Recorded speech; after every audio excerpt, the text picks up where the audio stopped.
É a vós que eu dirijo a minha prece, e de manhã já me escutais. Desde cedo eu me preparo para vós e permaneço à vossa espera. Minha amiga, meu amigo, graça e paz a você que acompanha diariamente essas nossas meditações sobre a Palavra de Deus no Santo Evangelho, a Palavra de Deus na liturgia. Tem um fato que eu gostaria de chamar a sua atenção. Você está lembrando que há 40 dias atrás nós celebramos o dia da Páscoa. São 40 dias hoje. Tivemos 40 dias de preparação e depois que a gente celebrou a Páscoa, hoje 40 dias. É por isso que em muitos lugares do mundo hoje é dia feriado. Na França é assim, na Alemanha é assim, eu estou vendo aqui a Odaleia, não sei se na Suíça hoje também é dia festivo, é como aqui na Itália ou como no Brasil, que não é um dia festivo, e a festa da Ascensão do Senhor vai ser transferida para a próxima quinta ou para o próximo domingo. Mas é bonito notar que a festa da Ascensão do Senhor, a volta de Jesus ao Pai, é celebrada no mesmo dia em que se começa o tríduo pascal, no mesmo dia da semana, portanto a quinta-feira.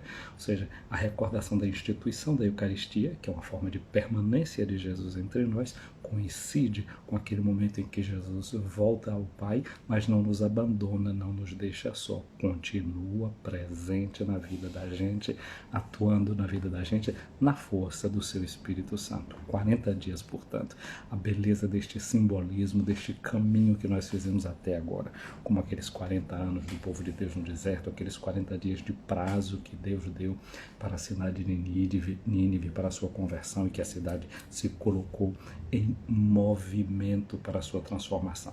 Mas como nós não celebramos hoje a ascensão do Senhor no Brasil e em muitos outros lugares do mundo, o também de Teu Odalé é também de que se celebra hoje ou também como no Brasil. Então nós vamos meditar o texto que a liturgia nos propõe para o dia de hoje, nos casos em que não se celebra na quinta-feira da sexta semana a Ascensão do Senhor.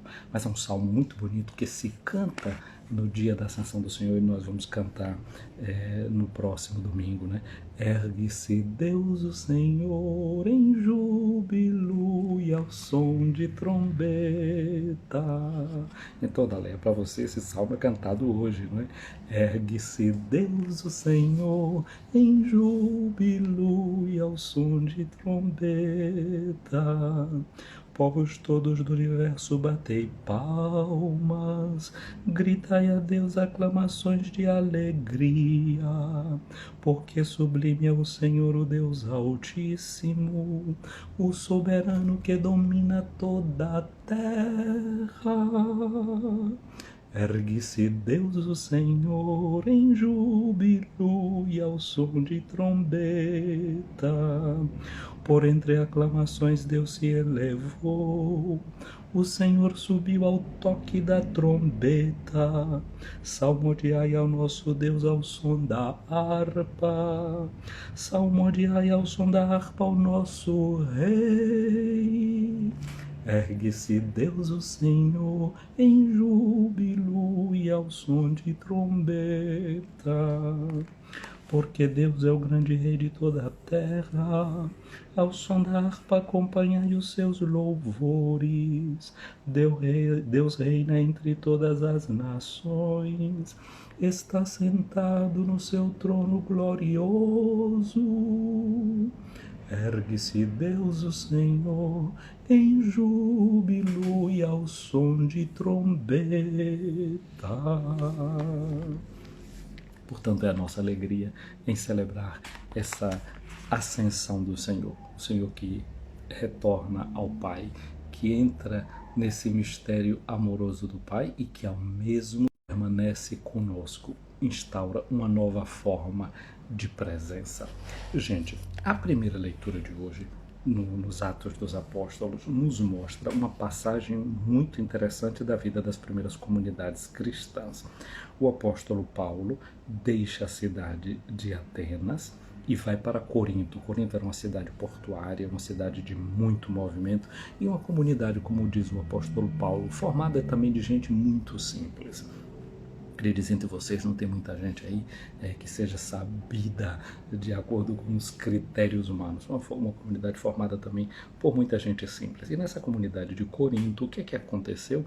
Paulo encontra um casal, Áquila e a sua esposa Priscila, que tinham sido expulsos daqui de Roma, porque por um decreto do imperador, os judeus foram expulsos, então eles deixaram aqui a cidade de Roma e eles chegaram lá em Corinto e se aproximaram de Paulo. Ele era fabricante de tendas e Paulo começou a morar com esta família. E todos os sábados, Paulo ia para a sinagoga e procurava convencer tanto os judeus como os gregos.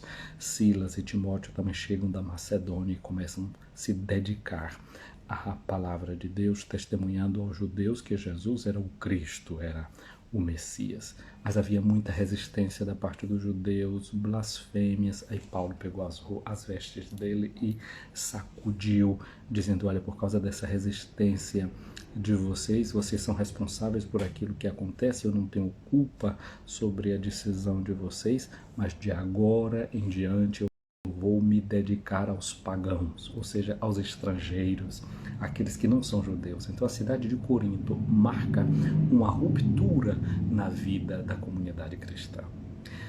E aqui a gente vê que essa ruptura, por causa dela também, o evangelho chegou a você, o evangelho chegou a mim. A partir de agora a igreja vai se dedicar a povos e a pessoas que não faziam parte do povo de Deus, do povo de Israel.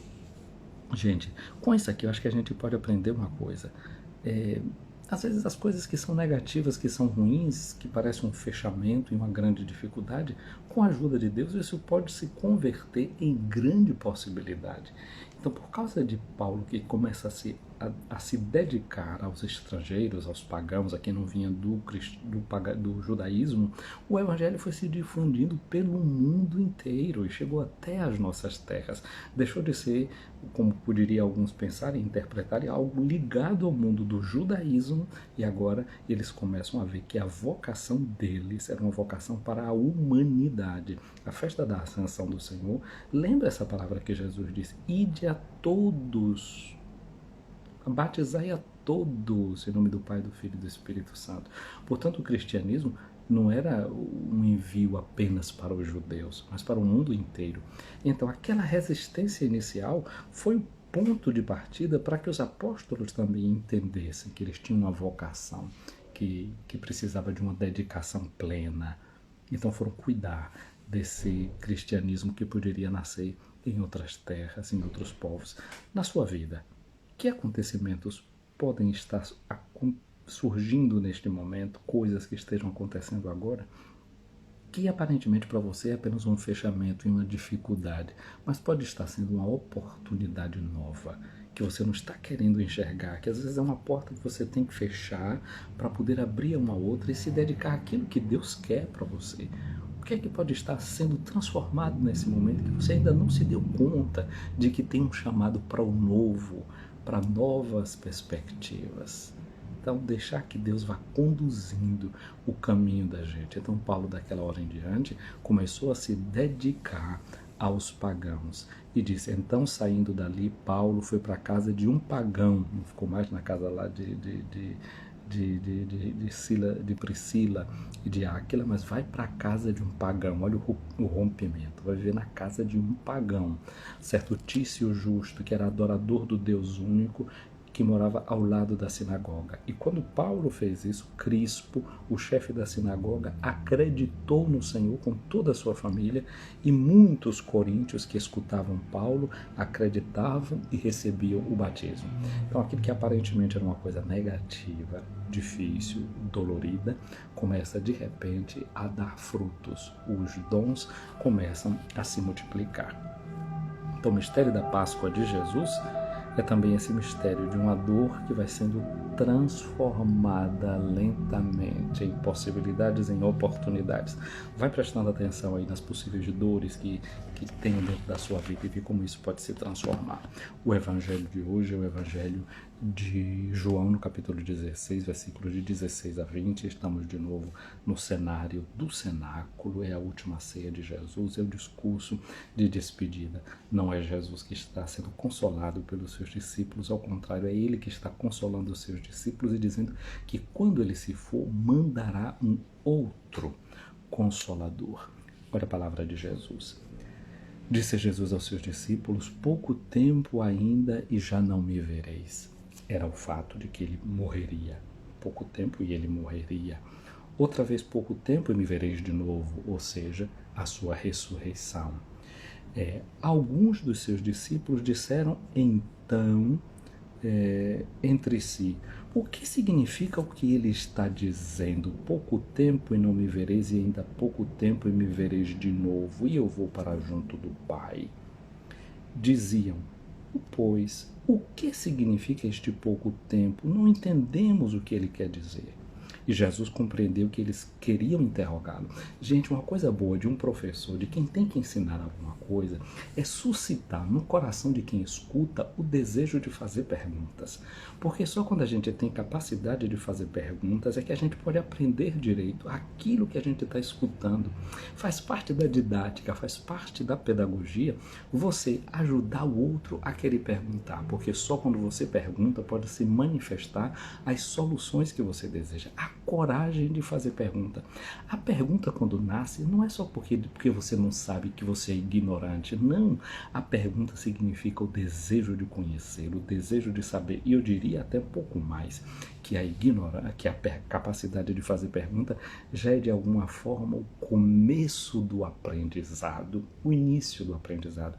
Então não ter vergonha de fazer pergunta. Hoje pedi a Jesus essa graça, que ele nos dê coragem de perguntar. Mas olha um pouquinho mais em profundidade também, olhemos um pouquinho em profundidade, que Jesus não apenas desperta a vontade de perguntar, Jesus conhece também as motivações das nossas perguntas.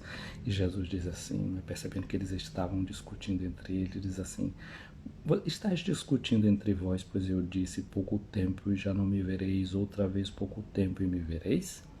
Então Jesus conhece a motivação das perguntas que estão nascendo no coração deles. E Jesus diz: em verdade vos digo, e explica para eles com toda clareza o significado também das suas palavras. E diz: vós chorareis e vos lamentareis, mas o mundo se alegrará. Quem ensina deve estar contando também com outro elemento importante do aprendizado, que é o conteúdo das emoções, o conteúdo dos sentimentos. Jesus é esse que conhece os nossos sentimentos, conhece os nossos desejos, conhece as nossas motivações e conhece também o mundo à nossa volta. E quer ajudar a gente a não se deixar confundir por aquilo que é a proposta do mundo. Porque na proposta do mundo pode ter muita coisa confusa. E às vezes a gente quer trocar aquilo que é próprio nosso e abraçar aquilo que o mundo está querendo empurrar por a gente goela abaixo. Quer ir atrás daquela alegria que parece que o mundo está dando para a gente. E a gente pode se enganar, porque a alegria que o mundo propõe é alegria passageira, é alegria vã, é alegria que não está sedimentada.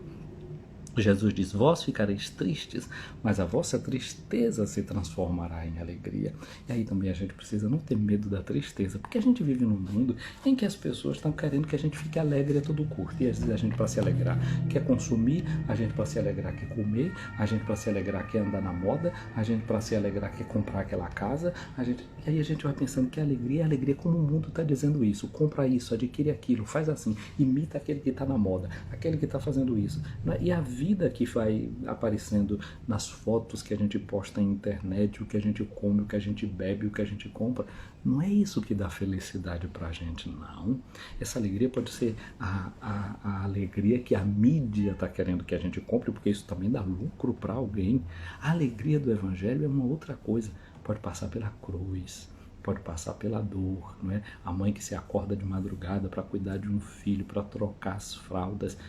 Essa é uma alegria que vai ser que num primeiro momento ninguém se dá conta de estar fazendo um bem, de estar fazendo uma coisa boa, uma coisa positiva. O bem que você faz muitas vezes vai na base do sofrimento. Olha aqui que diz o salmista: quem semeias entre lágrimas ceifará com alegria.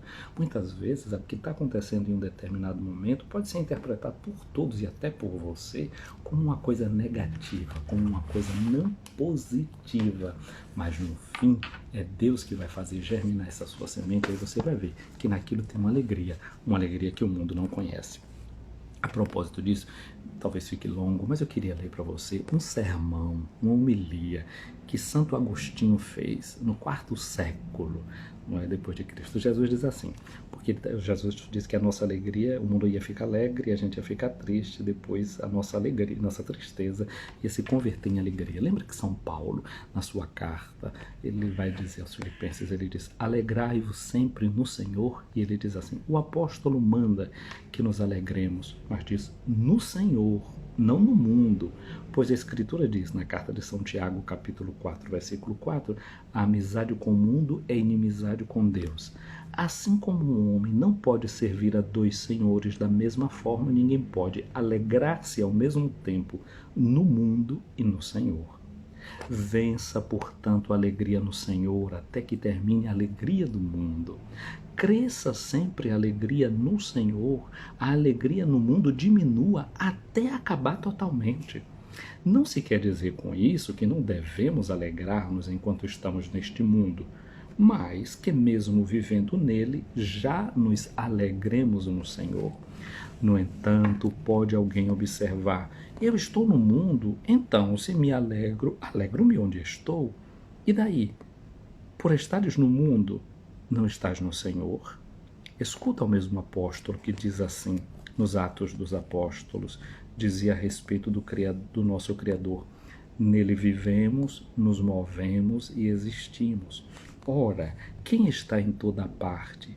Onde é que não está? Ora, isto, não foi para isto que fomos advertidos? O Senhor está próximo, não vos inquieteis por coisa alguma. Eis uma realidade admirável. Aquele que subiu acima de todos os céus, hoje é o 40º dia, né? Ele está próximo dos que vivem na terra. Quem está tão longe e perto ao mesmo tempo, senão aquele que por misericórdia se tornou tão próximo de nós? Na verdade, todo o gênero humano está representado naquele homem que jazia semi-morto no caminho, abandonado pelos ladrões. Desprezam-no ao passar o sacerdote e o levita. Mas o samaritano, que também passava por ali, aproximou-se para tratar dele e prestar-lhe socorro. O imortal e justo, embora estivesse longe de nós, mortais e pecadores, desceu até nós. Quem antes estava longe, quis ficar perto. Ele não nos trata como exigem as nossas faltas, porque somos filhos. Como podemos provar isto? O Filho único morreu por nós, para deixar de ser único. Aquele que morreu só não quis ficar só. O unigênito de Deus fez nascer muitos filhos de Deus. Comprou irmãos para si com seu sangue. Quis ser condenado para nos justificar, vendido para nos resgatar, injuriado para nos honrar, morto para nos dar a vida. Portanto, irmãos, irmãs, alegrai-vos no Senhor e não no mundo, isto é, alegrai-vos com a verdade, não com a iniquidade. Alegrai-vos na esperança da eternidade, não nas flores da vaidade. Alegrai-vos assim onde quer que estejais em todo o tempo que viverdes neste mundo. O Senhor está próximo. Não vos inquieteis com coisa alguma. Minha amiga, meu amigo, nesse 40º dia da ressurreição de nosso Senhor Jesus Cristo, que eu quero desejar para você é isso. Esta certeza de que nós devemos nos alegrar no Senhor, que aquilo que pode ser uma tristeza nesse momento vai se transformar em alegria se nós estamos nele. Ele está perto. Ele está mais do que isso. Ele está com a gente. Ele está na gente. O Senhor esteja acima de ti para te proteger, à tua frente para te guiar, atrás de ti para te defender, do teu lado para te acompanhar, dentro de ti para te abençoar. Que a bênção de Deus Todo-Poderoso, Pai, Filho e Espírito Santo desça sobre ti, minha amiga, meu amigo, e permaneça para sempre. Amém. Um abraço aqui para quem está acompanhando a gente. O Dalé está do lado de cá, está num bom horário, mas quem está no Brasil e acompanha a gente está num horário um pouquinho diferente, está vendo a gente de madrugada, não é? No início da manhã. Um abraço para a Aline Sampaio aqui nos acompanhando. Mas eu vejo também aqui Filomena Almeida, Filomena vive em Frankfurt, mas é de Portugal. A Filomena então teve o seu dia onomástico anteontem, na segunda-feira foi o dia do onomástico de Filomena, era o dia de Santa Filomena. Um abraço, Filomena, para ti. E parece-me que vi umas fotos suas aqui em Roma. Se você está por Roma, dá uma alô aí, quem sabe a gente pode se encontrar. Se já voltou, então espero que leve boas lembranças aqui da cidade eterna. Aqui nos diz a Aline, a alegria de perceber o presente como um presente, como a presença do Criador conduzindo as nossas vidas. É isso mesmo, Aline. Essa é a grande certeza, não é? de a gente saber isso, que esse Criador é presente, e sendo presente porque é presença contínua na vida da gente, que a gente possa viver essa jornada nessa alegria dessa presença do Senhor no meio de nós. Um dia feliz. A minha amiga, meu amigo que vai curtir aqui esse vídeo, nós vamos salvá-lo aqui no nosso perfil do Instagram, vamos salvá-lo também no Facebook e lá no YouTube. Um dia abençoado para vocês.